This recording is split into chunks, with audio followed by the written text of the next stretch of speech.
নমস্কার। কেমন আছেন সবাই? সবাইকে আমার রাধে, রাধে, জয়গুরু।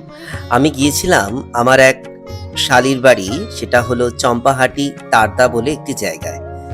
হরিবাসর উপলক্ষে আমার নিমন্ত্রণ ছিল। এত সুন্দর অনুষ্ঠান, এত সুন্দর সাজানো। এই যে দেখুন হরির কাছে সবাই মালসা ভোগ দিয়েছে।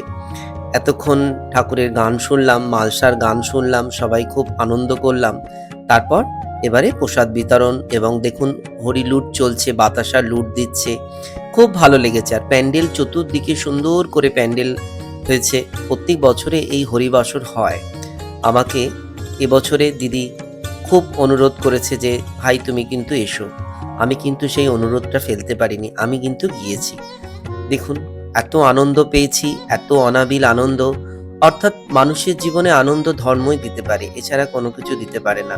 ধর্ম কেন আনন্দ দিতে পারে? ধর্মীয় স্থানে তুমি শান্তি পাবে। মনের যে মানসিক শান্তি সেটা কিন্তু ধর্মীয় স্থানে পাবে। দেখুন কত সুন্দর সাজিয়েছে ঠাকুরের মণ্ডপটা, আর চতুর্দিকে মালসা ভোগ এত সুন্দর লাগছে, মানে চোখ ফেরাতে পারছি না। কমেন্ট বক্সে শেষে সবাই একবার রাধে রাধে লিখে দিন।